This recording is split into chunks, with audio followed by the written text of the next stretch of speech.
Right across these plains and prairies, rocky mountain highs, fade off into the distance like ghost riders in the sky. Black smoke and white line, still horses side. All right. Well, made delivery at our pickup now.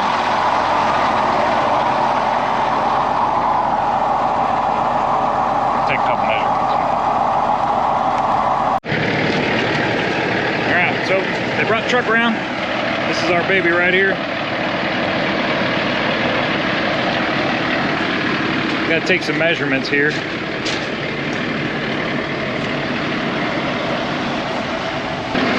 A few measurements we're going to have to get. One of them is the overall length. It's not going to be an issue, but I kind of want to know whether I should back it on or pull it on. So I think backing it on is going to be better. The way it's going to work out, I think.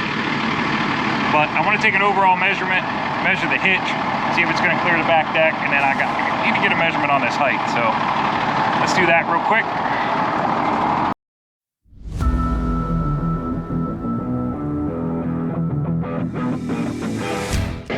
All right, so the hitch itself looks like it's 18, 19 inches.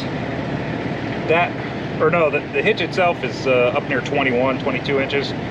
The bumper's 24 inches underneath there, and then those outrigger plates, they're about 17. So it looks like we're going to be able to get it all the way back to the outrigger plates at least. So we need to check the length measurement from there and see what we got here.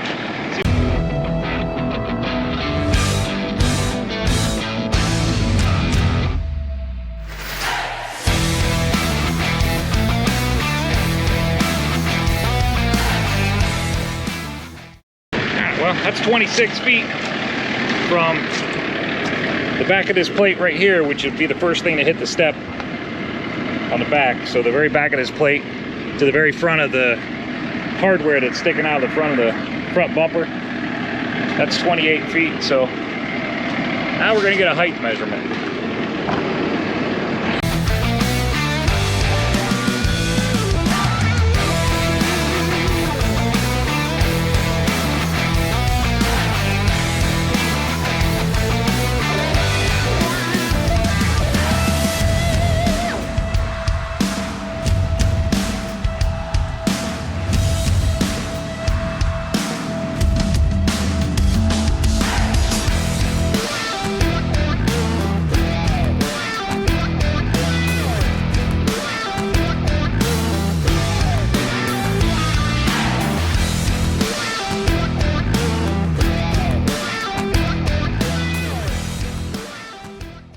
On the back, I got 11 foot 7 inches to the ground at the highest point.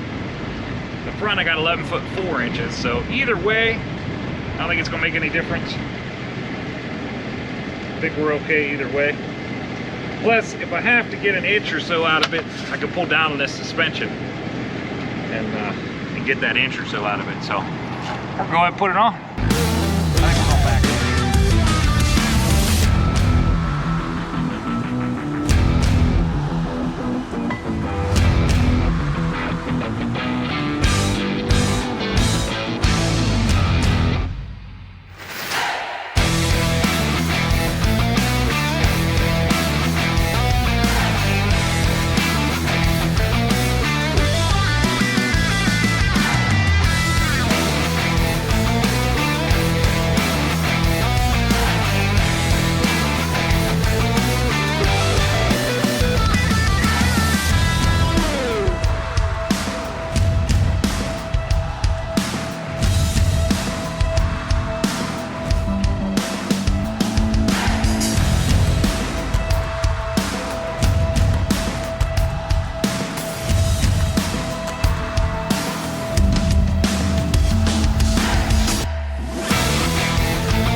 Well,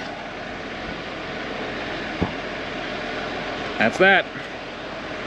is on the trailer.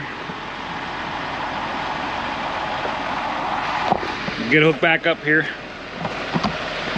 Get all hooked back up. We'll grab a measurement. Make sure we're good, but I think we are. That went fairly smooth, so be right back. Yep, chain down. Got her backed up on and chain down. This is the load right here.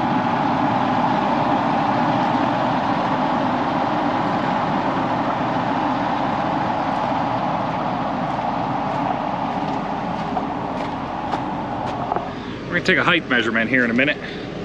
Make sure we're still good.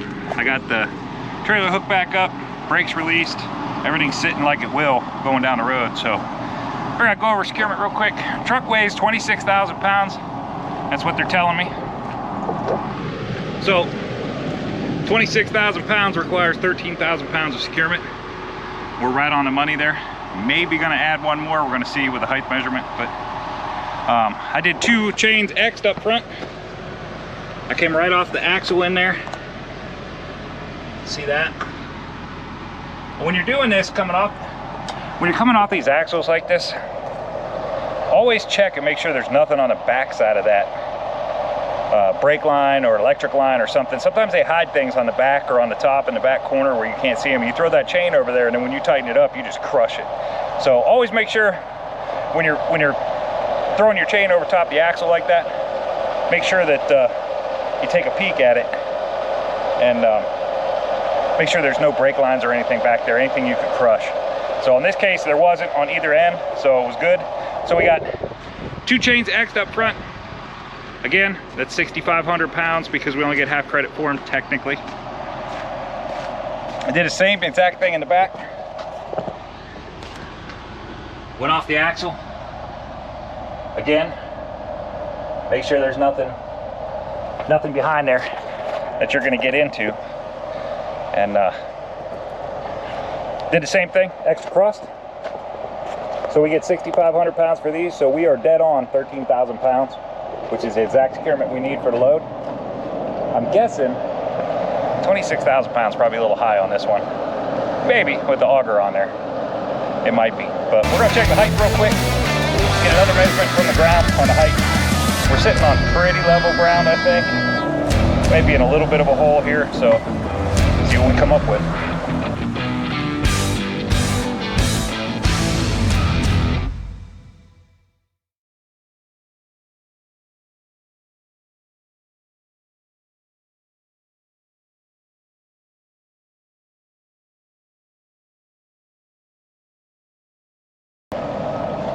All right. I got 13 foot 4 inches. A little tricky to get. Trying to get the damn thing straight. Trying to get it straight and make sure I was touching the highest point there. A little tricky to get, but we're 13 foot 4 inches, and that's on questionable ground here. It kind of looks like we're in a dip there, so probably a little less than that. Either way, we've got a couple inches to play with, so I'll probably, when I get to the truck stop and I'm sitting on real flat ground, I'll probably just take a measurement again tonight just to be 100% sure, but looks good to me. So I got chains out here I'm gonna put away. These ones here, they were out for the other load. I left them on the trailer because I wasn't sure what I was gonna need on this thing, so I'm gonna put them chains away, put my high pull away, and get on the road. Talk to you soon. All right, well, stroke bad luck here. Pulled out of the shipper, got down the road a little bit, noticed that some corner lights on my trailer weren't working. I'm missing the front corners and the back corners and my tail lights on the trailer.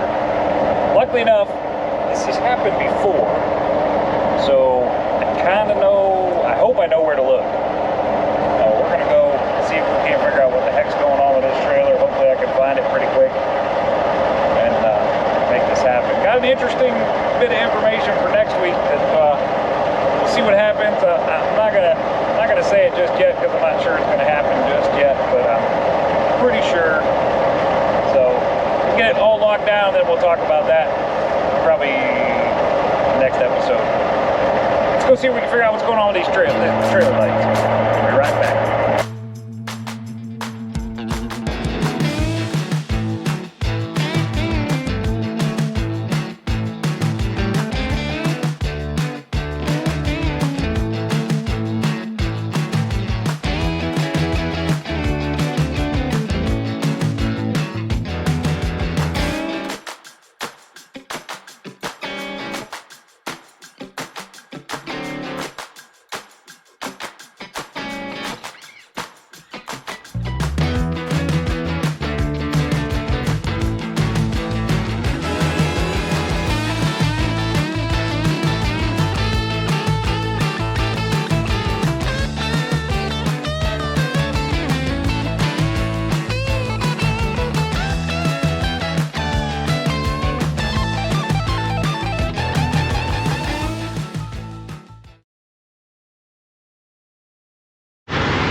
So, found two problems. One, I don't think was the cause of it, but if you can see inside there, in the back, that little spot right there, that's supposed to be a ground wire, which is this white wire right here.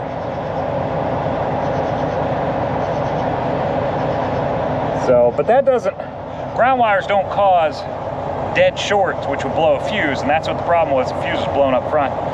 So I pulled the ground wire out, pulled all the lights out. You can see I got all the lights tore apart here on the back.